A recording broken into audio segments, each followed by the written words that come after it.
qué tipo de referencias cruzadas hay y qué son los esquemas y tablas. Es decir, primero voy a hablar un poco más de la parte filosófica, digamos, del glosario, los fundamentos, los objetivos que teníamos cuando empezamos a diseñar esta obra, y después hablaré ya más en concreto de cómo se encuentra la información. Muy rápido, pero bueno, intentaré decir las cosas básicas. Entonces, voy a empezar con el primer punto, que es el glosario. ¿Qué es el glosario y cuál es la relación con la nueva gramática de la lengua española? Bueno, el glosario es un pequeño diccionario de gramática y está dirigido fundamentalmente a profesores de secundaria, aunque también en realidad a alumnos de grado, a profesores de L, a editoriales y ojalá a las autoridades educativas. Es decir, el objetivo del glosario, como ha dicho Avelina, es tratar de unificar la terminología gramatical, y si las autoridades educativas asumieran los términos y conceptos del glosario y los llevaran a los documentos que preparan, pues yo creo que eso ayudaría mucho a que hubiera más unificación terminológica. El glosario es un glosario de términos gramaticales, y ahí gramática está entendida no en el sentido más amplio de la gramática, sino en un sentido un poco más estricto que incluye solo la morfología y la sintaxis. Es decir, no tenemos términos de fonética y fonología, a menos que sea un término de fonética y fonología que tenga una relación directa con la sintaxis, y lo mismo con los términos de semántica. No hay términos de semántica a menos que sean términos que también tienen una relación directa con algún concepto gramatical. En todas las definiciones se parte de la nueva gramática de la lengua española, pero el glosario no se basa exclusivamente en ella. Por un lado, en el glosario se definen muchos términos que en la nueva gramática se emplean de manera regular, pero no se definen, porque claro, la nueva gramática es una gramática especializada, por tanto se asume una determinada terminología técnica, pero muchas veces los términos no se definen. Entonces, en el glosario, en cambio, hemos definido términos que en la nueva gramática pues no están definidos explícitamente. En el espíritu, el glosario y la nueva gramática tienen el mismo espíritu detrás, la misma idea de la gramática detrás. Sin embargo, hay algunas diferencias entre la nueva gramática y el glosario, y voy a hablar de dos que son dos de las diferencias más llamativas. Una es menos importante, en mi opinión, y es una cuestión puramente terminológica, y otra es más importante porque tiene una cuestión conceptual detrás. La parte más llamativa, ¿no?, es que el glosario ha recuperado el término sintagma. En la nueva gramática de la lengua española se utiliza grupo nominal, grupo verbal, grupo adjetival, etcétera, y en el glosario hemos recuperado el término sintagma. En realidad, la decisión de la nueva gramática de utilizar el término grupo es una decisión antigua, aunque la gramática es de 2009, pero se empezó a proyectar en los últimos años, en la última década del siglo XX, y en ese momento la palabra sintagma no estaba tan asentada en toda la lingüística, y se optó por la palabra grupo. En el glosario hemos retomado la palabra sintagma, que parece que tiene ciertas ventajas sobre grupo, porque grupo tiene un uso no técnico, ¿no? Grupo como grupo de personas, ¿no? Entonces, este sentido no técnico a veces influye en la consideración del término técnico, y se piensa muchas veces que un sintagma pues tiene que tener más de una palabra, ¿no?, cuando esto no es así. Podemos tener sintagmas nominales que tienen solo una palabra, como Juan, o sintagmas verbales que tienen solo una palabra, como llueve. Entonces, este término grupo puede llevar a confusión si se mezclan los sentidos técnicos y no técnicos. Así que, se ha retomado sintagma, y, quizá es probable que la nueva edición de la gramática, de la gramática de 2009, que se está preparando ahora en la Real Academia, pues se retome el término sintagma también ya para la nueva gramática. Después tenemos cuestiones conceptuales diferentes, y la cuestión más llamativa es la de las subordinadas adverbiales. Voy a intentar explicar un poco por qué hemos tratado la subordinación adverbial de manera distinta en el glosario y en la nueva gramática, gramática, teniendo siempre la misma filosofía, pero no quiero, o sea, no me puedo parar a explicar las subordinadas adverbiales porque si no, no hablaría obviamente de otra cosa en esta charla, pero sí querría justificar un poco por qué lo hemos hecho de manera diferente. De manera diferente, pero siempre dentro de la misma filosofía. Es decir, la nueva gramática y el glosario no son contradictorios. Entonces, en primer lugar, claro, hay que explicar por qué la subordinación adverbial no existe en la nueva gramática. La idea es que el grupo tradicional de las subordinadas adverbiales en la nueva gramática no se considera un procedimiento diferente de subordinación. Es decir, para la nueva gramática no hay 3 procedimientos de subordinar oraciones, es decir, de hacer depender una oración de otra, solo hay 2. Por tanto, 2 tipos de subordinadas. Las subordinadas completivas o sustantivas, que utilizan una conjunción para subordinar, y las subordinadas de relativo, que utilizan un elemento relativo para subordinar. Así que solo hay 2 tipos de subordinadas y las subordinadas adverbiales no se consideran un tipo diferente de estos 2. ¿Qué significa eso? Bueno, significa que las subordinadas adverbiales para la nueva gramática no son esto, es decir, no son elementos de un mismo tipo, no son todo fresas. Bajo el término subordinada adverbial lo que tenemos es esto, es decir, un montón de cosas de tipo muy diferente que se han metido bajo ese paraguas de subordinación adverbial, ¿no? Entonces, la idea es que bajo la etiqueta subordinación adverbial hay muchas construcciones de muchos tipos diferentes. Entonces, ¿qué les pasa a los gramáticos tradicionales? ¿Por qué metían todos esos elementos en el mismo saco? Claro, lo hacían por una razón. La razón por la que lo hacían es que todas esas subordinadas tienen algo en común, que es bueno, se podría ver de 2 modos, ¿no? Se podría pensar que lo que tienen en común es un significado adverbial, entre comillas, ¿no? O circunstancial, es decir, que tienen significados relacionados con la locación, el tiempo, la finalidad, la causa, etcétera, ¿no? Esa sería una forma de verlo. O también otra forma de verlo sería la que tiene una función relacionada con la función de los adverbios. En cualquier caso, desde el punto de vista formal, lo que sostiene la nueva gramática es que todos esos elementos que tienen esa relación especial o semejante de significado con el verbo principal o el SV o la oración, todos esos elementos no son desde el punto de vista formal una clase uniforme y por tanto si nosotros queremos definir la subordinación desde un punto de vista formal, pues la subordinación adverbial no cabe en esa clasificación. Entonces, claro, la siguiente pregunta que hace cualquier persona con sentido común es, vale, muy bien, no hay subordinadas adverbiales, pero entonces, ¿qué hago? ¿No? ¿Dónde clasifico todas esas oraciones que en la gramática tradicional son subordinadas adverbiales y que ahora ya no tengo la etiqueta para colocarlas, ¿no? Entonces, bueno, la respuesta de la nueva gramática, como es lógico, no es la misma para todas las subordinadas adverbiales. ¿Por qué no es la misma? Bueno, pues porque todas las subordinadas adverbiales justamente no son iguales, ¿no? No son, desde el punto de vista formal, algunas no tienen nada que ver con otras. Entonces, ¿qué hace la nueva gramática? Pues en realidad lo que dice es, mira, algunas de las subordinadas adverbiales que se llaman subordinadas adverbiales es que ni siquiera son oraciones, con lo cual no necesito colocarlas en una clasificación de oraciones subordinadas, porque es que ni siquiera son oraciones. Otras de las subordinadas adverbiales, en realidad, lo que pasa es que son oraciones completivas. Lo que pasa que el significado nos había podido, ¿no? Entonces, como tienen un significado adverbial, como establecen un tipo de relación semántica con el verbo, pues las hemos clasificado como adverbiales, pero en realidad, desde el punto de vista formal, no hay ningún problema en decir que son completivas.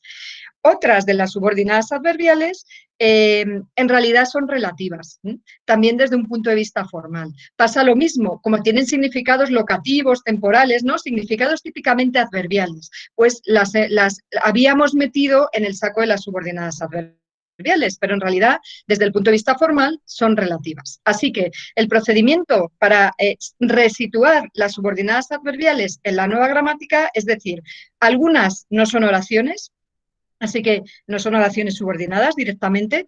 Otras sí son o contienen oraciones, pero son oraciones que o bien son completivas o bien son relativas.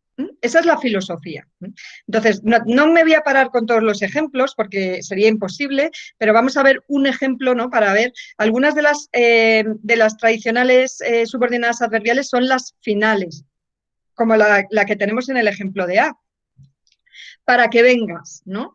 En la gramática tradicional se entiende que la oración subordinada adverbial final empieza en para. Así que ese constituyente que yo tengo marcado como un SP en A, para la gramática tradicional sería una oración, no un SP. Entonces, sería una oración subordinada adverbial y final, ¿no? Es subordinada adverbial porque tiene un significado adverbial, ¿no? La relación entre para que vengas y el verbo del que depende es una relación semántica de un tipo determinado. ¿Vale? Entonces, claro, este análisis implica analizar para qué como una especie de locución conjuntiva, ¿no? Una conjunción, ¿no? Una especie de locución conjuntiva que encabezaría la oración subordinada adverbial. Bueno, claro, ¿qué perdemos con este análisis? Perdemos muchas cosas, perdemos varias generalizaciones. Una de las generalizaciones que perdemos es la que he puesto aquí. Perdemos generalizaciones, perdemos también la generalización, o sea, duplicamos las categorías en el sentido de que estamos diciendo que tengo un para, que es un para qué, que es conjunción, pero para venir también necesitaría decir que para es una conjunción, así que tendría dos paras, uno que es preposición y otro conjunción, en fin. Se pierden distintas generalizaciones con este análisis. Perdemos también la relación que se establece, que podemos establecer cualquier hablante de español entre A y B, ¿no? O sea que en quiero que vengas, quiero venir, quiero eso, el complemento del verbo querer puede ser una oración subordinada con el verbo flexionado, puede ser una oración subordinada de infinitivo y puede ser un pronombre neutro, ¿no? Y esa misma alternancia la tenemos cuando tenemos en el término de la preposición, ¿no? Para que vengas, para venir, para eso.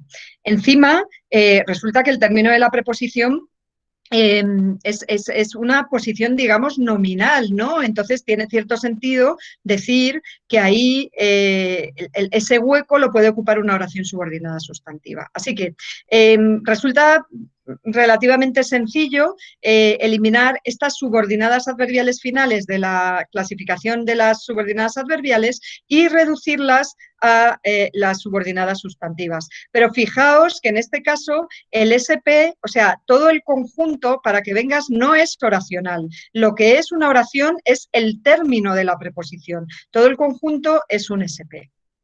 Vale. Otras subordinadas adverbiales, las llamadas en la tradición adverbiales propias, se reducen a las relativas en lugar de a las sustantivas.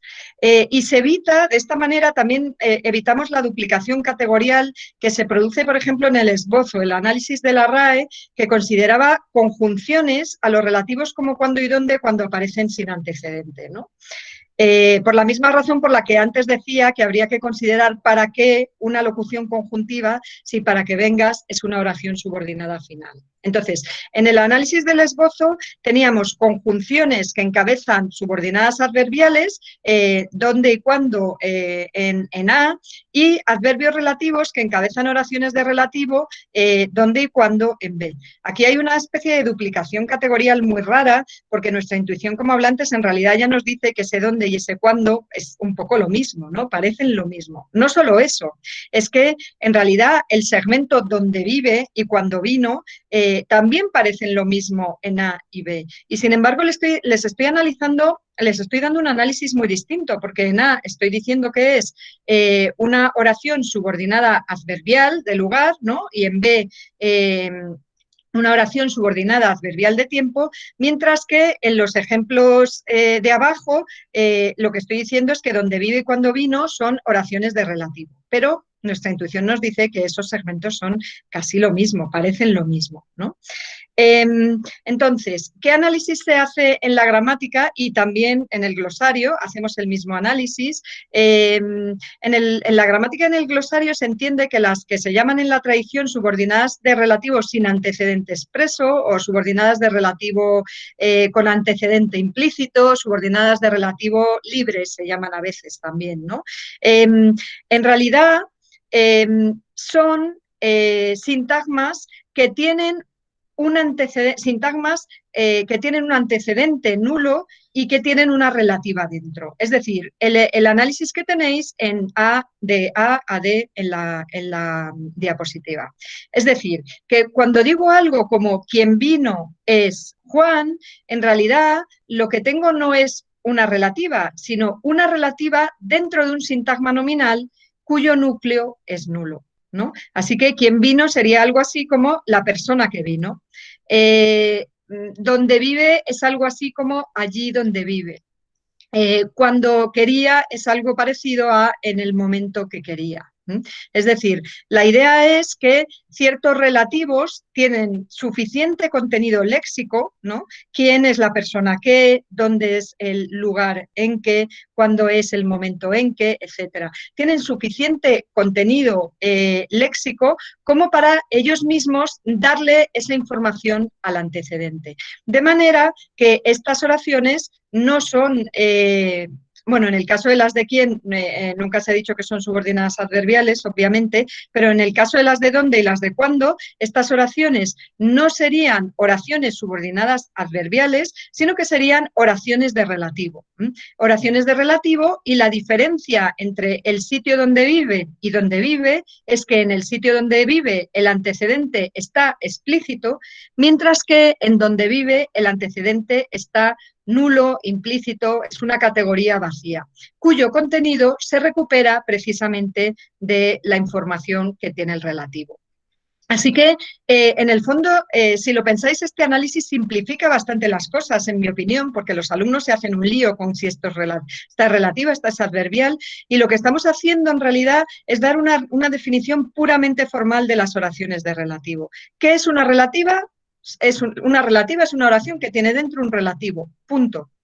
Entonces, yo tengo un relativo, soy relativa, es una definición puramente formal.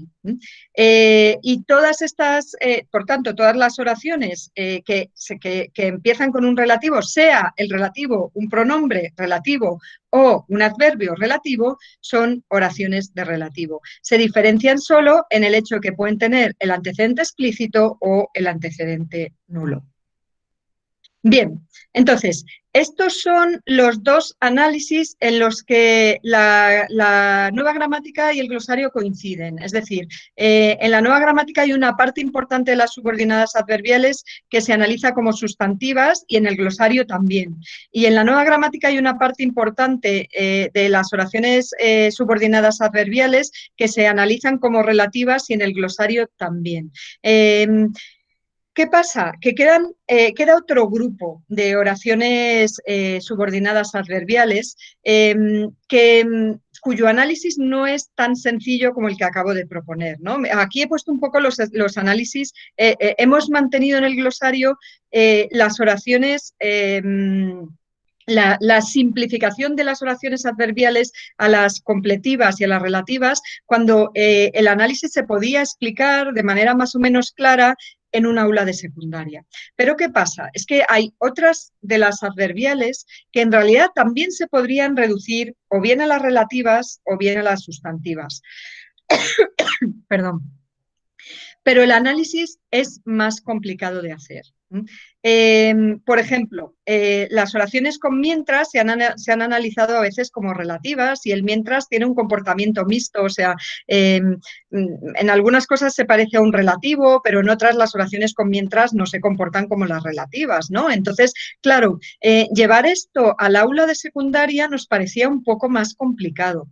O reducir a las oraciones completivas otros tipos de oraciones que están encabezadas por conjunciones que tienen significado, ¿no? Entonces, para esas oraciones adverbiales que no encajan tan fácilmente, aunque pueden encajar, pero no encajan tan fácilmente ni como completivas ni como adjetivas, o perdón, como relativas. Y hay que decir además que lo que ocurre es que tampoco nosotros entendemos tan bien todas las subordinadas adverbiales, ni todos los elementos que encabezan las subordinadas adverbiales. Así que si entendemos que las piezas léxicas son conjuntos de rasgos, pues claro, lo que ocurre es que tenemos muchas piezas léxicas que tienen rasgos mixtos, ¿no? A lo mejor tienen ciertos rasgos de la conjunción y ciertos rasgos del relativo, pero claro, en primer lugar no conocemos tan a fondo todavía muchos de estos elementos. Entonces, resultaba muy complicado ofrecer un análisis claro y coherente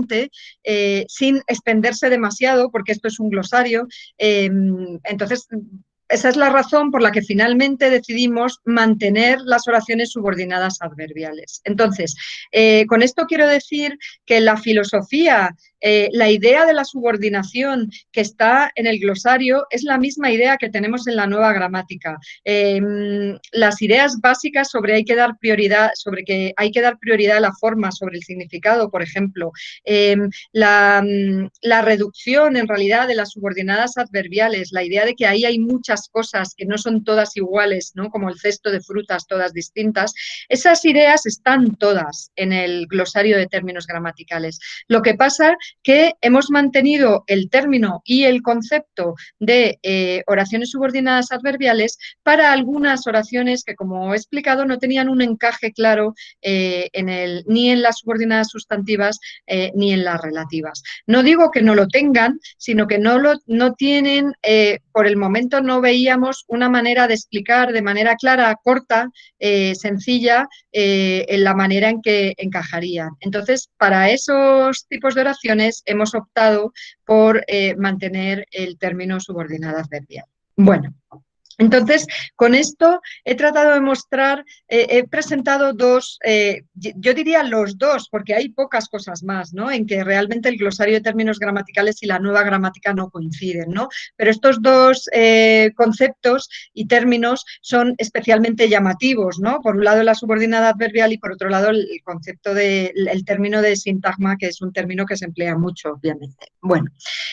Por otro lado, el glosario contiene, igual que la nueva gramática, términos de la gramática tradicional, adjetivo gentilicio, sustantivo, adjetivo calificativo, todos estos términos que aparecen en la diapositiva son términos de la gramática tradicional, y también incluye términos que son modernos y que no suelen estar en los libros de secundaria. Sin embargo, son de uso generalizado entre los gramáticos contemporáneos y muchas veces sirven para analizar secuencias simples. Entonces, todos esos términos los hemos incluido en el glosario. Así que, por ejemplo, término de polaridad negativa, no vale un pimiento, ¿no? Un pimiento es un término de polaridad negativa, necesita tener una negación delante para legitimarse, de manera que vale un pimiento está mal.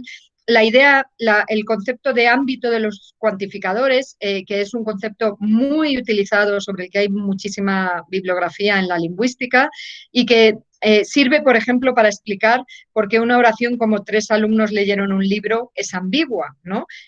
Porque esta oración puede significar que hay un único libro, pero también puede significar que hay tantos libros como alumnos. Entonces, este término está explicado en el glosario y también, pues, otro término como verbo inacusativo, ¿no? Es decir, la clasificación bueno, ya tiene sus años, pero no es una clasificación de la gramática tradicional. En la lingüística es una clasificación muy asentada, ya desde hace, por lo menos, yo diría 50 años o 40 años, que es la clasificación, la diferencia en los verbos que tradicionalmente se llaman intransitivos, entre verbos inacusativos y verbos inergativos. Bueno, pues estos términos, que como digo son términos y conceptos muy asentados y muy utilizados en la lingüística, se incluyen en el glosario. La idea es que, bueno, los profesores los conozcan y luego ellos, por supuesto, la idea no es que todo lo que aparece en el glosario se explique en el aula de secundaria, pero el profesor puede decidir que quiere utilizar tal ejemplo o no tal ejemplo y puede explicar determinadas cosas cuando conoce el concepto. Bueno, el glosario pretende ser sobre todo un instrumento didáctico. Está dirigido a profesores de enseñanzas medias de todos los países hispanohablantes. Es decir, el glosario ha pasado por comisiones de academias, de todas las academias, con la idea eso de que sirva para todos los países hispanohablantes. Tiene entradas de distinto tipo y, de hecho, las entradas llevan una marca de dificultad. Llevan la marca de una estrella, que significa que es un concepto básico, quizá para la ESO, en el caso de España, una marca de dificultad media, que son 2 estrellas, que la idea sería que en España se recomienda para el bachillerato, mientras que las entradas más complejas o los conceptos más complejos, a esos conceptos se les asignan 3 estrellas y más o menos se entiende que están pensados más bien para el grado, ¿no? O son recomendables no para la enseñanza no universitaria. Aquí hay algunos ejemplos, por ejemplo, las nociones de estructura partitiva, pseudopartitiva o sintagma nominal genérico llevan 3 estrellas en el glosario. Casi todas las subordinadas adverbiales llevan 2 estrellas y, por ejemplo, llevan 1 estrella pues términos que se dan en efecto en la ESO como adjetivo, adjetivo calificativo. Quizá adjetivo relacional, que no se da tan frecuentemente en las aulas no universitarias, también tiene 1 estrella. Bueno, el glosario tiene definiciones detalladas, mucha ejemplificación, muchísima, muchas clasificaciones, incluye términos equivalentes en distintos marcos teóricos, referencias bibliográficas, discusiones sobre cuestiones controvertidas y luego poco de cuestiones normativas y ortográficas. De eso realmente tiene poco. Y la propuesta de elaborar el glosario parte en realidad del primer encuentro GROC que se tuvo lugar en 2014. GROC, para el que no lo sepa, es una asociación que pretende mejorar la enseñanza de la gramática en secundaria y la idea de crear el glosario surge de la necesidad que vimos en este primer encuentro de unificar la terminología. O sea, nos dimos cuenta de que la terminología muchas veces puede ser un obstáculo para la enseñanza de la gramática. ¿Cuáles son los objetivos del glosario? Bueno, los objetivos del glosario son estos que están aquí señalados: conseguir la unificación terminológica, lo acabo de decir, y esto se consigue seleccionando un término y, por tanto, rechazando otros necesariamente. Introducir y explicar nuevos conceptos que están afianzados en la lingüística, pero que no han llegado al aula no universitaria. También pretende aclarar conceptos tradicionales y ofrecer argumentos gramaticales a los profesores. Y por último, un último objetivo es facilitar el acceso a la nueva gramática. Es decir, que a veces tras haber leído la definición, yo qué sé, de verbo inacusativo en el glosario y haber visto los ejemplos y tener ya las ideas básicas en la cabeza, después de eso se puede acudir a la nueva gramática y se puede entender mejor lo que dice la nueva gramática. Entonces, voy a repasar los objetivos uno a uno. Me voy a saltar algunas diapositivas para no alargarme mucho y que haya tiempo para preguntas. Bueno, entonces, el primer objetivo es conseguir la unificación terminológica. Es decir, todos los que hemos trabajado en lingüística sabemos que los lingüistas tenemos 15.000 términos para el mismo concepto, ¿no? Y esto, que para nosotros no es un problema, porque hacemos perfectamente la traducción de un término a otro, sí que es un problema, puede ser un problema además importante para un alumno de la ESO que escucha a un profesor utilizar un término para un concepto en un curso y a lo mejor en el curso siguiente, o ni siquiera en el mismo curso siguiente, sino en el mismo curso, pero en catalán en lugar de en castellano, resulta que el profesor para el mismo concepto utiliza otro término distinto. Eso al final resulta un lío para alguien que está fijando el concepto con el término, ¿no? Por eso se hacen recomendaciones terminológicas en el glosario, porque se busca la unificación terminológica. Por ejemplo, si observamos las oraciones de la diapositiva, ahí hay un contraste entre numerosos asistentes se quedaron fuera y ruidosos asistentes se quedaron fuera. Y la pregunta es, claro, cuál es, en primer lugar, cuál es la que esperamos que esté bien y cuál es la que esperamos que esté mal? En realidad, como sabemos que los sintagmas nominales preverbales en español suelen necesitar un determinante para poder aparecer en esa situación, en esa posición, en realidad lo que es sorprendente es que A esté bien. Esperaríamos que estuviera mal, porque numerosos es un adjetivo, igual que ruidosos, entonces como ahí tendríamos un nombre situado delante del verbo en posición de sujeto y sin determinante, esperaríamos que eso estuviese mal, ¿no? Como está mal, casas son bonitas. Está mal porque los sintagmas nominales sujeto preverbales necesitan determinante. Entonces, la oración de A, la gramaticalidad de la oración de A es sorprendente. Eh, para explicar por qué pasa, hay que acudir al concepto de adjetivo determinativo que está definido en el glosario. Este es el inicio de la entrada. Adjetivos determinativos son palabras como determinado, diferente, numeroso, semejante. Estos adjetivos tienen comportamientos típicos de los adjetivos, son adjetivos, ¿no? Y, por ejemplo, no legitiman categorías vacías, como se ve en la diapositiva. Así que yo puedo decir, muchos se presentaron y está bien, porque muchos legitima un nombre, permite que el nombre no aparezca, mientras que múltiples o diferentes no tienen esta capacidad, porque esta capacidad de permitir que el nombre aparezca tácito es una capacidad que tienen los determinantes, pero no los adjetivos, excepto en algunas situaciones especiales. Entonces, pero por otro lado, estos adjetivos se comportan como determinantes en otras cosas y, por ejemplo, legitiman un sujeto preverbal. Así que puedo decir, diversas fuentes confirmaron la noticia y está muy bien, mientras que ruidosos periodistas se reunieron suena bastante horrible, ¿no? Entonces, esta propiedad de diversas o de numerosas es una propiedad que estos adjetivos comparten con los determinantes, como se ve en C. Los periodistas se reunieron, esos periodistas se reunieron, 3 periodistas se reunieron. Vale. Entonces, ¿cuál es la recomendación terminológica? Y aquí voy de nuevo a la idea de conseguir la unificación terminológica. Pues claro, es que el término adjetivo determinativo se usa todavía en los libros de texto, por ejemplo, para hablar de los determinantes, es decir, para hacer referencia a en este libro. Se habla de adjetivo determinativo. En la tradición, estos elementos se consideraban adjetivos porque modifican al nombre y concuerdan en género y número con él. Pero hoy en día, la mayoría de los lingüistas entienden que hay muchas propiedades que diferencian a una palabra como y a una palabra como bonito, ¿no? Tantas propiedades como para decir que pertenecen a clases de palabras distintas. Entonces, hoy en día, ¿el glosario qué hace? Pues el glosario recomienda para los determinantes de verdad, entre comillas, es decir, los posesivos, los demostrativos, el artículo, los cuantificadores, vamos a reservar el término determinante, ¿vale? Y para estos elementos no vamos a usar adjetivo determinativo.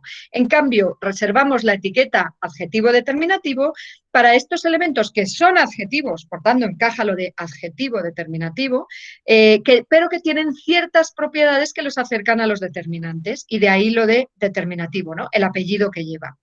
Así que este es un ejemplo de recomendación terminológica que busca precisamente evitar esta confusión, ¿no?, terminológica de usar el término adjetivo determinativo para dos cosas que son muy distintas.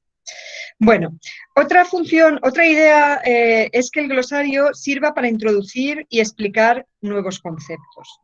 ¿Qué tipo de conceptos? Bueno, pues conceptos que se considera que pueden tener un rendimiento didáctico. Por ejemplo, la diferencia entre complementos argumentales y adjuntos, que es una diferencia que no está en las aulas de secundaria, aunque se está empezando a introducir, y es una diferencia con la que realmente se puede trabajar, porque es una cuestión semántica, hace referencia al significado, y siempre que podamos trabajar con nuestros alumnos partiendo de la intuición sobre el significado que tenemos, pues eso probablemente nos va a permitir trabajar mejor con ellos, ¿no?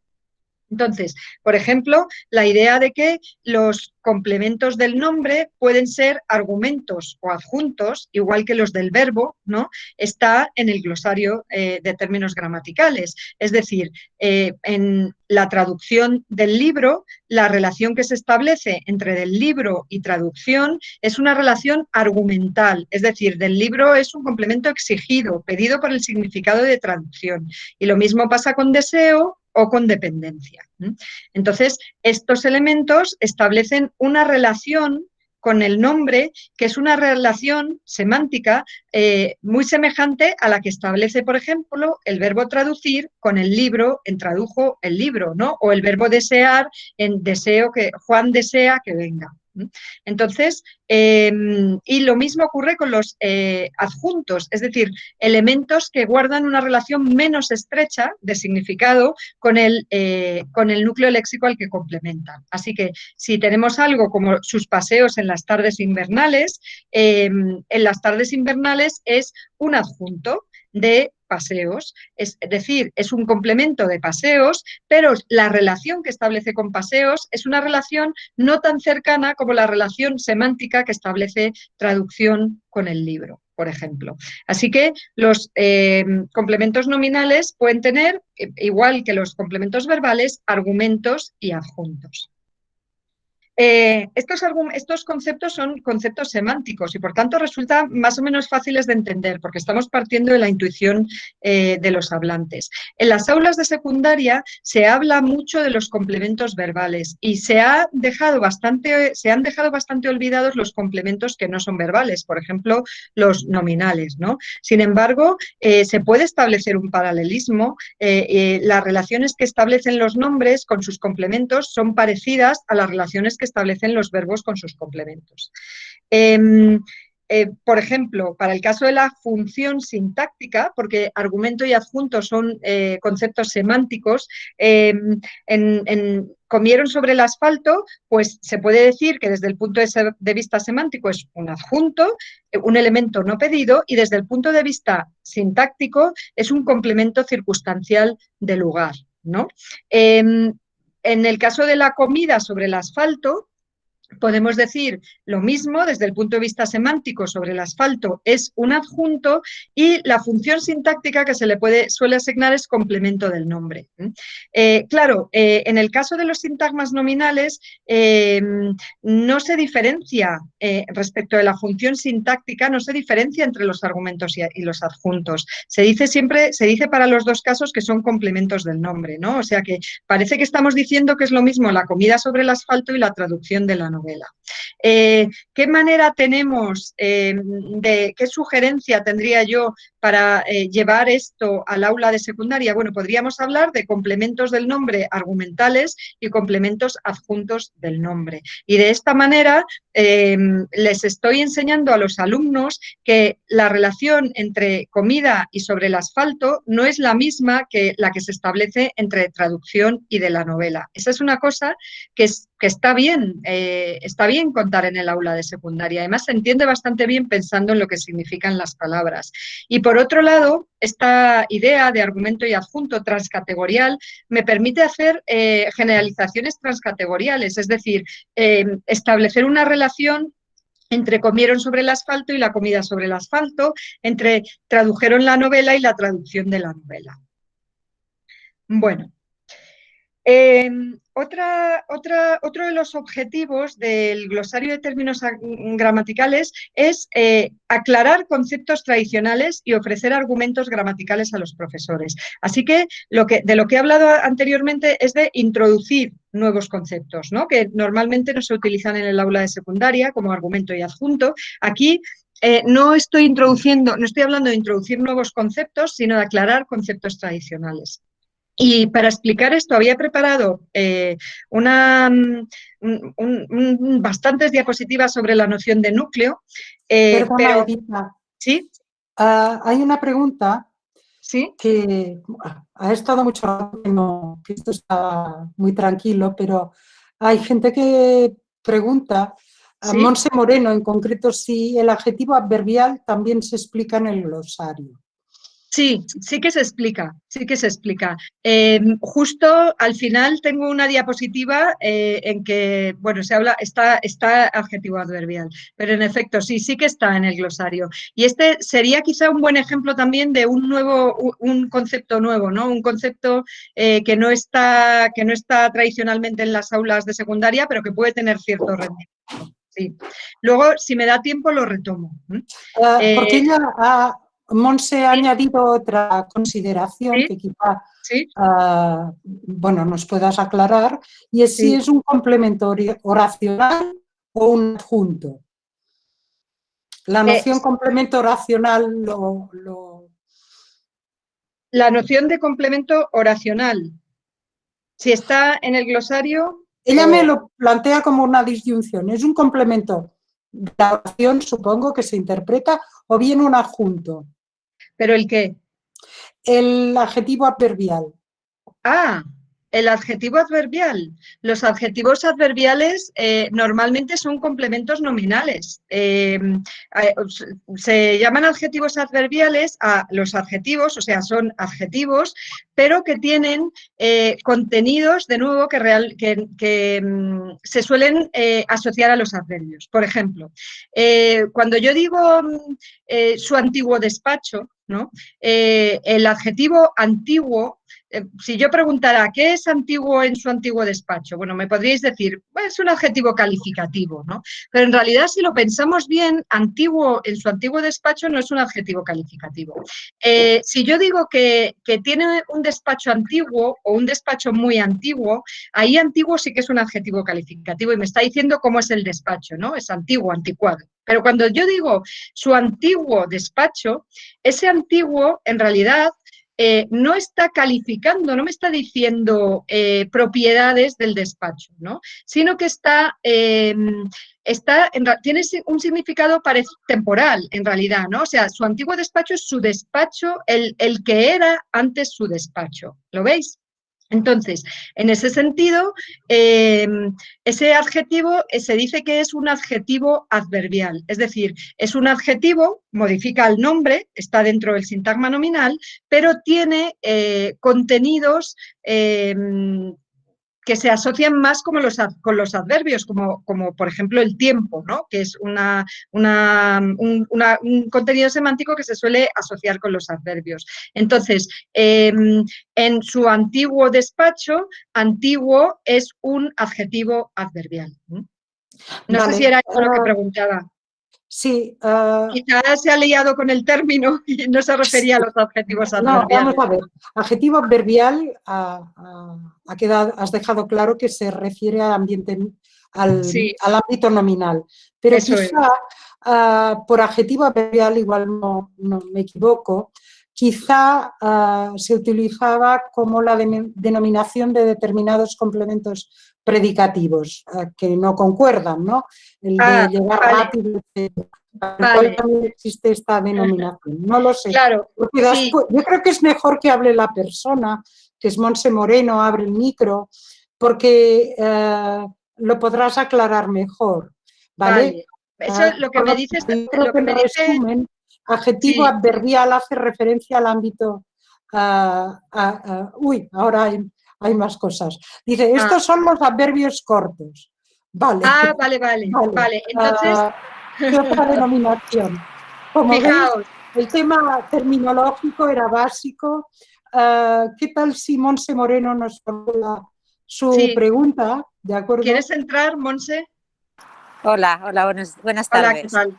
Eran dos preguntas distintas. Una era Ah, que si el adjetivo adverbial estaba dentro del glosario explicado, y la ajá, otra era, porque me he encontrado en libros de texto que sí, al adjunto nacional, que es como lo llama en la nueva gramática, me he encontrado que también le llaman complemento nacional. sí. Y si es un término u otro, ¿cuál tenemos que utilizar? Vale, Gracias. vale. Entonces, vale, es que son dos preguntas, perfecto. Entonces, para la primera pregunta, en efecto, tenemos adjetivo adverbial y adjetivo adverbial es un tipo de adjetivo y sería este ejemplo de su antiguo despacho. Después tenemos, y claro, esto es una locura y por eso nos hacemos un lío nosotros también, tenemos adverbio adjetival. que es un adverbio, por eso la primera palabra es adverbio. Así que cuando digo adjetivo adverbial es un adjetivo que tiene un contenido adverbial, ¿no? Por ejemplo, de tiempo o de modo, mientras que adverbio adjetival es un adverbio, pero que tiene forma de adjetivo. Y esos adverbios adjetivales es los que se llaman también adverbios cortos, por oposición a los adverbios en mente, ¿no? Que son los largos. Entonces, serían cosas como habla claro, vuela bajo, ese tipo de adverbios, ¿no? Entonces, esos son adverbios adjetivales. Y no sé muy bien si la pregunta era para uno o para otra. Y luego, para los complementos, estaba mirando, porque no me acuerdo muy bien cuál tenemos en el glosario, pero cualquiera de los dos términos es válido. Uno era, como era, complemento oracional y otro adjunto oracional. Los que proponía Monse. Eran estos los que han aparecido en el chat. Vale, es que no Complemento tengo... oracional o Sí, adjunto oracional. Edita, Sí, es la disyunción entre utilizar el término complemento oracional o adjunto oracional. Vale, entonces, lo que recomienda el glosario, que lo estoy abriendo ahora y lo estoy viendo, está el término complemento oracional, pero en complemento oracional remite a modificador oracional. Es decir, que el término que recomienda el glosario es modificador oracional. Lo que no significa que el otro sea malo, porque en realidad complemento oracional, bueno, también transmite la misma idea, pero como hay que elegir uno, pues el glosario lo que recomienda es modificador oracional. Vale. Continúo entonces, no sé si he aclarado las preguntas, si he aclarado, continúo sobre el siguiente punto. Perdona, hay otra pregunta de ¿Sí? Mercedes Vergés Soler Vicens, ¿Sí? en referencia a las adverbiales, que es lo que Las subordinadas adverbiales. antes. En la lista de términos para la selectividad encontramos las adverbiales con sus tipos causales, concesivas, condicionales, consecutivas, finales e hilativa. ¿Cómo casamos esto con lo que has explicado antes sobre ellas? Vale. Ahí va. Edita, Claro. te voy a rescatar de esta pregunta. Muchas gracias. Germán, gracias. A ver, esto yo creo que, bueno, por las circunstancias del coronavirus, etcétera, etcétera, yo creo que Lourdes, si no, Lourdes me corriges también, como subcoordinadores de la selectividad, la idea es que se ha parado, iba a haber un cambio, se iban a incorporar estos términos nuevos, pero la idea es que, dadas las circunstancias y que el curso va a ser bastante irregular también por lo que parece, en principio no se va a retrasar un año más la incorporación, porque evidentemente los profesores tampoco tienen tiempo en estas circunstancias de hacer estas precisiones. De todas maneras, también quiero hacer hincapié en una cosa: desde que se produzca el cambio hasta que eso tenga un peso en el examen, yo creo que también, si eso es lo que preocupa, pues que, bueno, yo qué sé, hace ya 3 o 4 años se introdujo el inacusativo y no ha ido apareciendo, ¿vale? Quiere decir que ahora ya va a aparecer, pero que entre que aparece en la lista una cosa nueva y después acaba siendo crucial en el examen, también hay como 1 o 2 años de cortesía, por decirlo así, o esta es la política que más o menos suele seguir Ángel, ¿vale? Lo digo porque Edita sobre esto en realidad no tiene más información que nosotros.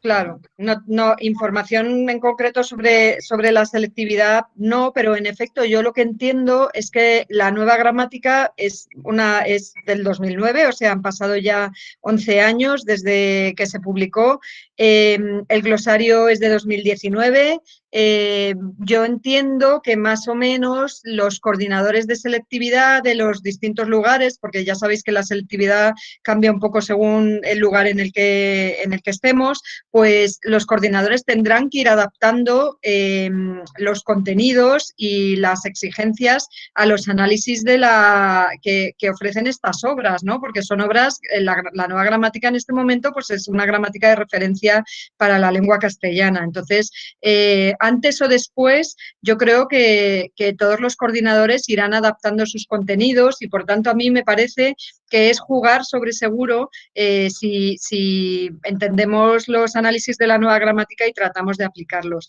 Aparte de todo, o sea, aparte de las consideraciones prácticas que tienen que ver con la selectividad y que entiendo perfectamente porque un profesor tiene que estar preocupado, entre otras cosas, porque a sus alumnos les vaya bien en un examen tan importante. Pero aparte de todo esto, entiendo que estos análisis nunca se pueden dar como incorrectos. Otra cosa es que yo corrijo selectividad en Madrid y siempre nos dan pues una serie de instrucciones sobre qué cosas aceptar y qué cosas no.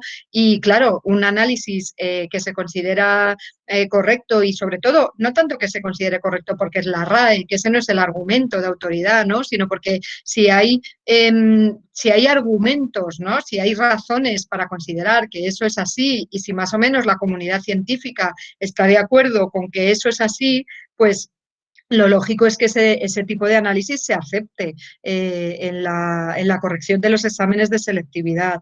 Así que, bueno, yo creo que esto es una cuestión solamente de tiempo. Bueno, esa es mi opinión. Aquí sí que estoy hablando como, además, alguien que yo no estoy directamente ligada a los análisis de la selectividad tampoco en mi universidad, o sea que hablo desde fuera, digamos, también más como profesora que como participante activa. Bueno, voy a retomar y saltarme algunas cosas porque veo que me he enrollado mucho con la primera parte y no me va a dar tiempo a contar todo lo que quería. Para hablar de conceptos que están en los libros de texto, o sea, conceptos que no son nuevos, pero que se tratan de explicar mejor y sobre todo se trata de ofrecer argumentos a los profesores. Quería utilizar el ejemplo de núcleo. No, me lo voy a saltar porque es una argumentación larga, pero os invito a que consultéis la entrada de núcleo del glosario. Entonces, la idea, como todos sabéis, es que hay mucha polémica sobre si el sintagma preposicional es núcleo si la preposición es núcleo del sintagma preposicional, ¿no? Entonces, en el glosario se dan razones por las que se puede considerar que la preposición es núcleo del sintagma preposicional, pero se ofrece toda la argumentación, de modo que el profesor puede ver las razones y puede decidir qué quiere explicar, ¿no? Y además se diferencia entre las preposiciones léxicas y las funcionales, ¿no? Porque no todas las preposiciones son iguales y muchas de las cosas que se dicen para las preposiciones léxicas, las que tienen significado léxico, ¿no? Vino desde París, pues no se extienden a las preposiciones funcionales, las que son solo una marca de función, como de en la traducción del libro. Entonces, en esta entrada, pues esta entrada no es nueva, no es una novedad, los profesores manejan habitualmente el concepto de núcleo, pero lo que se hace en ella es explicar qué argumentos se dan para considerar que la preposición es núcleo del sintagma preposicional. Y, por tanto, la idea es dar argumentos fundados a los profesores para que si deciden defender algo en el aula, pues sepan cómo lo defienden y por qué van a decir determinada cosa. Así que este es otro de los objetivos del glosario. No tanto introducir términos nuevos, que no lo son, sino explicar y dar argumentos para cuestiones polémicas que están tradicionalmente en el aula de secundaria. Bueno, me voy a saltar estas diapositivas sobre el concepto de núcleo, pero he explicado aquí lo básico y cualquiera, como os voy a pasar este documento, pues cualquiera luego puede mirar las diapositivas poco a poco. Y con esto termino con los objetivos del glosario. En resumen, ¿cuáles son los objetivos del glosario? Pues proponer una unificación terminológica, introducir conceptos nuevos que son súper generales, o sea, que ya están afianzados en la lingüística, pero que no han llegado a la enseñanza no universitaria y que pueden tener un rendimiento, además, o sea, que pueden ser útiles. Otro objetivo es aclarar conceptos tradicionales Y por último, ofrecer argumentos gramaticales a los profesores. Esos argumentos son para los profesores, no son todo lo que aparece en el glosario, no es para contar en el aula, esa no es la idea. La idea es que un profesor siempre tiene que saber más cosas, muchas más cosas en realidad de las que realmente está contando. Entonces, tener toda esa información detrás puede permitir que la clase sea más movida, que sea más amena, puede dar más seguridad al profesor también porque sabe que tiene, ¿no?, un background detrás, un conjunto de conocimientos que le puede ayudar si un alumno, que siempre hay algún alumno que dice, pero ¿y entonces? ¿Y este ejemplo qué pasa? Bueno, pues en el glosario pretendemos dar argumentos gramaticales a los profesores sobre un montón de cosas diferentes. Bueno, entonces, ahora paso ya a la última parte de la charla, que es una explicación sobre qué contiene el glosario.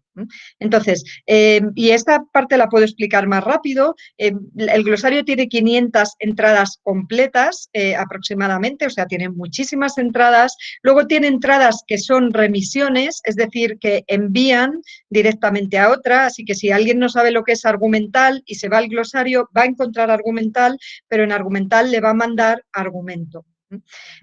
O si alguien no sabe lo que es un nombre acotador, pues se puede ir al glosario y lo va a encontrar, pero va a encontrar en nombre acotador, va a encontrar, váyase usted a mirarlo a nombre cuantificativo.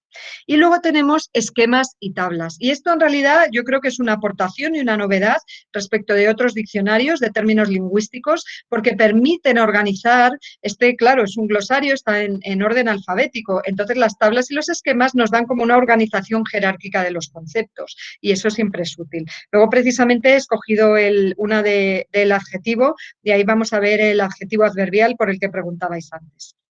Bueno, entonces, ¿cómo son las entradas? Las entradas tienen un lema, este justo es el ejemplo de adverbio adjetival, el contrario, ¿no?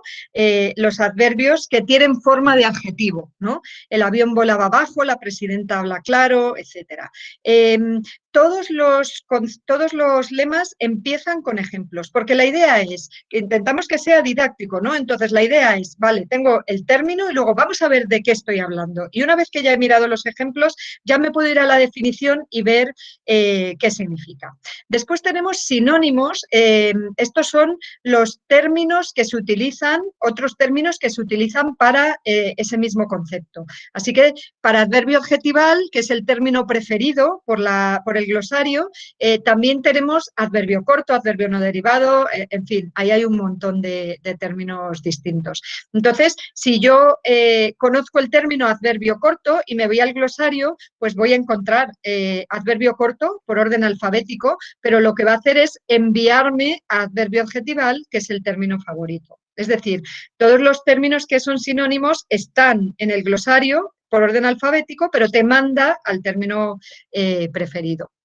Después tenemos términos relacionados, por ejemplo, hay una relación bastante estrecha entre estos adverbios y los complementos predicativos, pues ahí en relacionados se manda a la entrada complemento predicativo.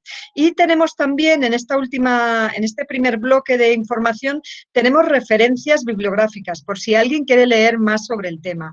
Tenemos referencias a la nueva gramática y también a la gramática descriptiva de la lengua española de 1999, la gramática azul, que llamamos, la gramática coordinada por Ignacio Bosque y Violeta de Monte. Entonces, no es mucha bibliografía, pero es por lo menos, son las referencias a las dos gramáticas de referencia, las dos gramáticas más importantes, ¿no?, del castellano. Entonces, por lo menos por si alguien quiere seguir leyendo, pues que sepa dónde acudir. Después tenemos el texto principal de la entrada y, por último, tenemos información complementaria. Y la información complementaria, que está en cuerpo menor, en letra más pequeña, pues contiene pues a lo mejor análisis alternativos, depende de las entradas, puede tener análisis alternativos, puede tener comentarios, por ejemplo, aquí se dice que no se confundan los adverbios adjetivales con los adjetivos adverbiales, justamente, ¿no?, de lo que estábamos hablando antes. Si os fijáis, aquí adjetivos adverbiales, que está marcado con un círculo rojo, está en versalita. Eso significa que este término tiene una entrada en el glosario. Todos los términos que están en versalita dentro de una definición tienen entrada propia. Así que la idea es que si me quiero ir a adjetivo adverbial, también voy a encontrar adjetivo adverbial y la definición de adjetivo adverbial. Este tipo de entradas están pensadas para que si se hace una versión en línea, que quizá en el futuro se haga, pues sean hipervínculos. O sea que yo estoy leyendo la entrada de adverbio adjetival, pero quiero ver lo que es un adjetivo adverbial, pues pincho y me voy a adjetivo adverbial.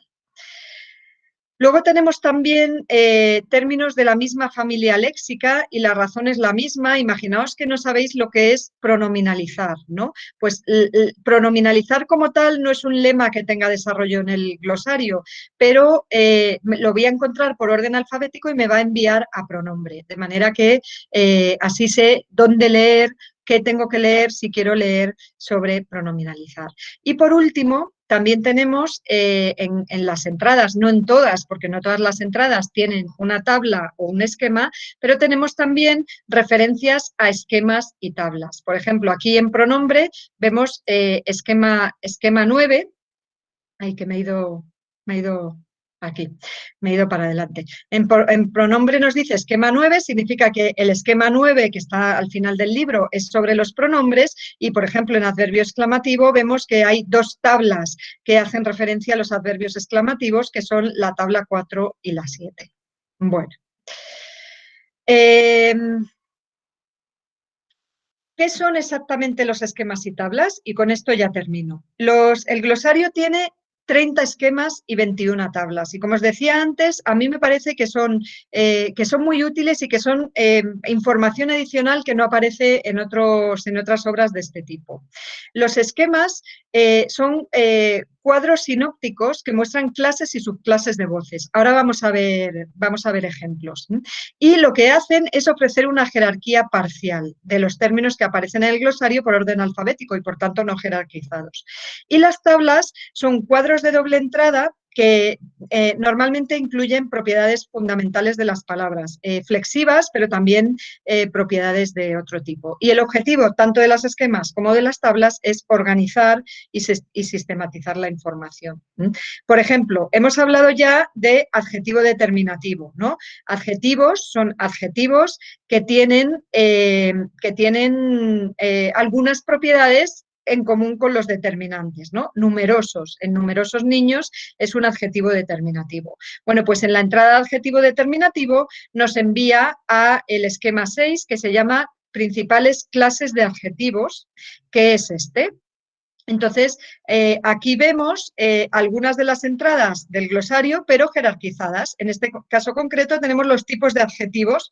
Tenemos aquí los adjetivos determinativos en medio, y la clasificación, cuantificativos y no cuantificativos. Y fijaos, aquí tenemos también otros de los que hemos estado hablando, justamente los adjetivos adverbiales o mixtos, ¿no? Aquí están en la tercera rama de este cuadro. Así que los adjetivos adverbiales son un tipo diferente de adjetivo. Y aquí tenemos los de frecuencia, como constante, su constante toser me preocupa, los modales, el posible asesino, o los de localización temporal, que como el ejemplo que os he puesto yo, su antiguo despacho. Así que las tablas me sirven para situar, organizar los términos. Aquí tenemos también una tabla, por ejemplo, un esquema que se corresponde con las clases de nombres. Entonces, pues nombre propio, nombre común, nombre no contable, nombre individual y nombre colectivo tienen entrada propia en el glosario. Y si luego quiero saber cuál es la relación entre todos estos conceptos, pues este esquema la refleja, ¿no? De manera que pues, la diferencia entre contable y no contable, por decir algo, no se aplica a los nombres propios, solo se aplica a los nombres comunes. Aquí tenéis una tabla en la que no me voy a parar porque es muy larga, pero es una clasificación muy detallada de los determinantes. Y aquí otra en la que tampoco me voy a parar, que es una clasificación también muy detallada de las oraciones subordinadas. Las tablas, así que hemos visto lo que son los esquemas y ahora os voy a poner algún ejemplo de tabla. Esta es la lista de las tablas que hay en la gramática, así que hay una tabla para las formas del pronombre personal, para las formas reflexivas, para los relativos, para los interrogativos, para los exclamativos. Por ejemplo, esta es una tabla, una clasificación de relativos, interrogativos y exclamativos por sus rasgos semánticos. Así que tenemos relativos de persona, de cosa, de lugar, de tiempo, y aquí en las otras dos columnas los relativos que tenemos. O esta, que es una clasificación, pero por clases sintácticas, es decir, aquí en la parte de arriba tengo relativos, interrogativos y exclamativos, que son las categorías transversales, mientras que aquí tengo las clases de palabras tradicionales en la columna pronombre, determinante y adverbio. Así que tengo pronombres relativos, pues quién, determinantes relativos, cuyo, adverbios relativos, etcétera. Bueno, aquí tenéis la tabla de las formas del pronombre personal, con ejemplos en todos los casos, muy compleja. Bueno, en conclusión, el glosario de términos gramaticales es un recurso didáctico que quiere contribuir a mejorar la formación gramatical de los docentes de español. La idea es explicar y ejemplificar los conceptos gramaticales de manera que se pueda adaptar a los niveles de enseñanza no universitaria. La idea no es que se explique todo esto que aparece en el glosario, ¿no? en las aulas de secundaria, no, esa no es la idea, pero sí que el profesor, si necesita entender mejor esos conceptos, pues que tenga una herramienta a su alcance que sea más accesible, más fácil de utilizar que, por ejemplo, la nueva gramática, ¿no? Que es un tocho de 2 tomos y a lo mejor a un profesor que tiene que corregir 15 redacciones, preparar la clase, atender a los padres y no sé qué, no le da tiempo a irse a la nueva gramática a mirar cómo se define en la nueva gramática verbo y negativo, pero el glosario es una herramienta más manejable, ¿no? Entonces, puede ser una primera aproximación a los conceptos y luego, después de eso, se puede ir a la nueva gramática. La idea es que la selección de unos términos como preferidos, ¿no? Y de hecho el término preferido es el término con el que se define, y mientras que los otros aparecen bajo la entrada sinónimos, ¿no? Entonces, seleccionamos unos términos para contribuir a la unificación de la terminología en la enseñanza de la gramática y ya como objetivo más general, con esta idea de tratar siempre de razonar, de explicar, de justificar las opciones que se toman en cada caso, pues se busca contribuir a que la enseñanza de la gramática pues sea una tarea más reflexiva de lo que en ocasiones lo es. Así que, bueno, ya he terminado. Muchas gracias a todos por escucharme. Siento la velocidad con la que he hablado, soy consciente de ello y yo creo que, no sé, a lo mejor todavía tenemos tiempo para alguna pregunta. Perdón, hasta las 7 tenemos 12 minutos, por lo tanto, si alguien quiere preguntar algo, que simplemente abra el micro y que pregunte, porque quizás será lo más rápido. Sí.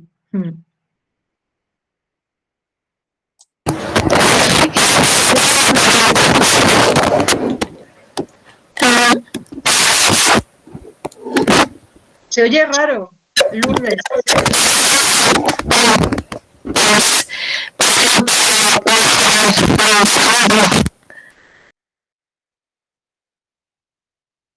No se entiende, a lo mejor el chat.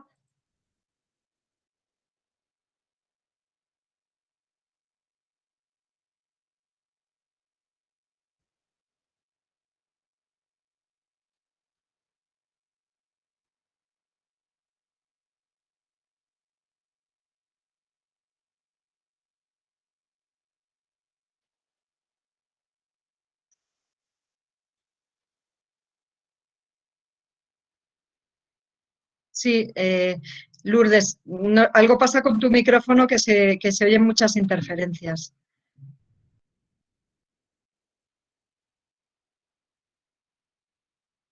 A ver.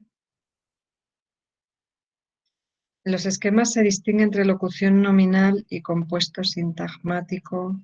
Creo que sí, vamos a comprobarlo.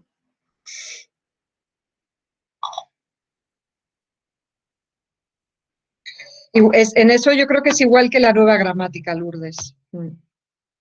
¿Tienes alguna? A ver. Me voy a asegurar, porque al final nunca me acuerdo, en muchas de estas cosas.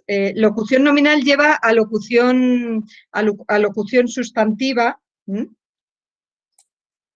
Perdona, Edita, ella dice que su pregunta en realidad es si no son lo mismo. Locución sustantiva y compuesto sintagmático. Es que depende, hay gente que considera que son lo mismo y gente que no. Aquí no se consideran lo mismo, en el glosario no se consideran lo mismo, así que un compuesto sintagmático es una palabra, es un compuesto, vamos, por tanto, un compuesto cuyos componentes mantienen cierta independencia prosódica y en algunos casos morfológica, así que y muchas veces los compuestos sintagmáticos se escriben con guión, tipo infantil-juvenil, autor-editor, épico-lírico, cosas de ese tipo. Mientras que las locuciones, si yo lo entiendo bien, suelen tener un significado muchas veces no composicional, es decir, el significado de la locución muchas veces no se desprende de la suma de los significados de los elementos que la componen. Del tipo,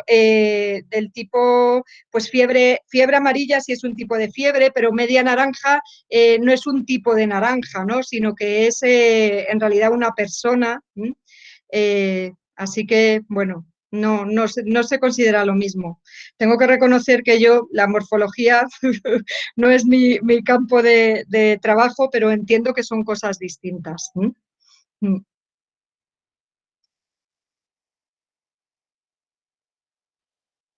Mala leche,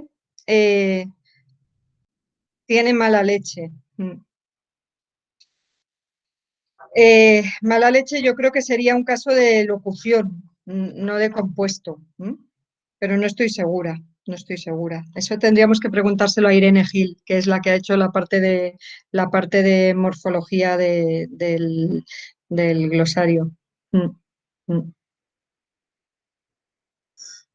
Pero vamos, la idea es esa, ¿eh? La idea es que la locución es no composicional, mientras que el compuesto sintagmático son dos palabras que forman una palabra, pero el significado es composicional, es decir, artístico-técnico es la suma de artístico y de técnico, mientras que en el caso de las locuciones, normalmente el significado es un significado lexicalizado.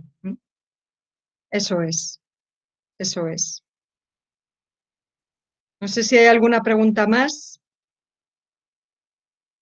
¿La cuestión de la subordinación adverbial ha quedado más o menos clara? Aunque ya sé que no la he explicado toda, pero sobre todo me interesaba justificar las diferencias, ¿no?, entre el glosario y la nueva gramática.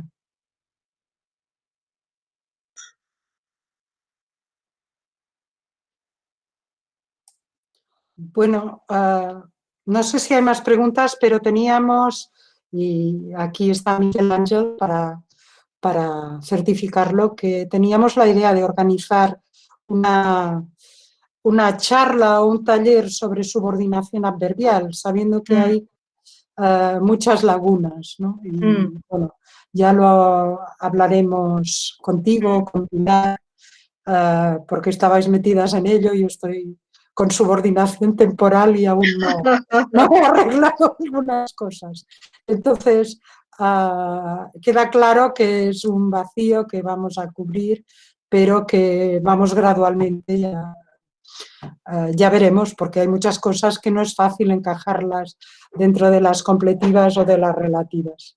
Exactamente, si es que esa es la idea. La idea es que si a nosotros mismos especialistas, tú eres especialista en la subordinación temporal y tú misma no tienes claro, ¿no?, algunas cosas que son o te cuesta verlo y necesitas pensarlo, claro, ¿por qué tenemos que exigir a los profesores de secundaria que expliquen cosas que nosotros mismos no tenemos claro, ¿no? Ese es el problema. El problema es, el problema fundamental para mí en la enseñanza de la gramática es la idea de exhaustividad, es decir, pensar que los profesores de secundaria tienen que explicar absolutamente toda la gramática, cuando en realidad en realidad nosotros mismos no entendemos muchas cosas de la gramática, ¿no? Entonces, quizá es mejor, yo sería partidaria desde luego de quitar ciertos contenidos claro que eso no lo podemos decidir ni yo ni Avelina tampoco, No, ya nos gustaría... nadie.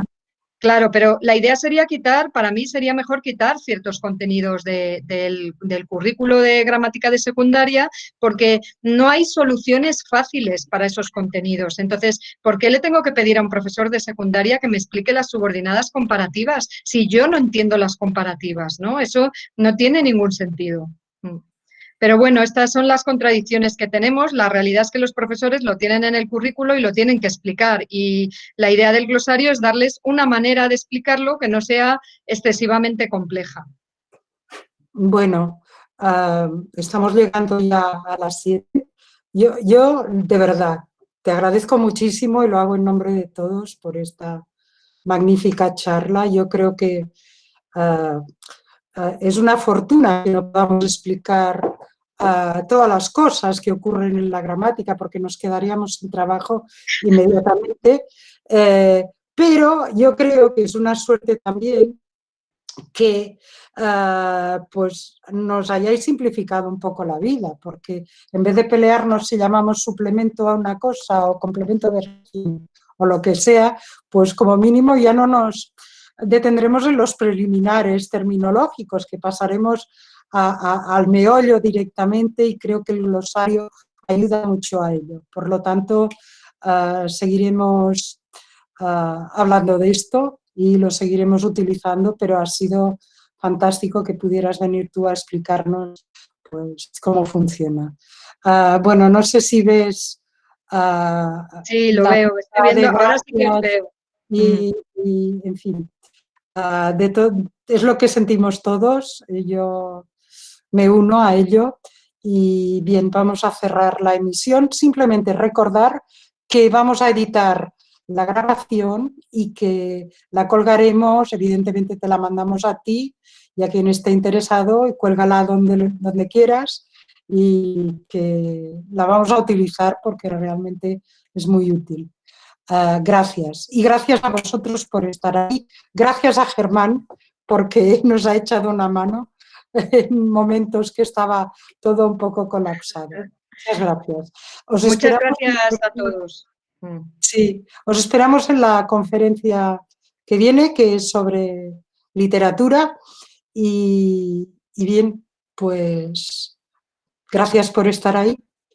¿Quieres decir algo más, Miquel, Ángel, Edita? No, agradeceros, sumarme a los agradecimientos y recordaros que las 2 sesiones que nos quedan en jueves. O sea que os agradecemos un viernes por la tarde estéis con la miel en los labios del fin de semana, pero la semana que viene nos vemos el jueves con Montse Escartín, que la teníamos aquí también, Sí, no sé si está ahora. Bueno, es que ha bajado muy rápido esto. Bueno. Muchas gracias a todo el mundo y hasta el jueves. Muchas gracias, Edita, por tenerte tan cerca. Y bueno, yo antes, la semana pasada no estuve, Avelina dio muchos agradecimientos, que es la condición sine qua non para que estas conferencias se hayan podido llevar a buen puerto. O sea que aquí públicamente las gracias desde el ISE a Avelina Suñé, al estudio de lengua y literatura españolas, pero ella por ser el faro que nos ha llevado hasta ti, Edita. Buen fin de semana a todo el mundo y nos vemos muy pronto. Hasta luego, buen fin de semana. Gracias. Chao, chao. Adiós. Chao, chao. Adiós. Adiós. Hasta luego. Adiós.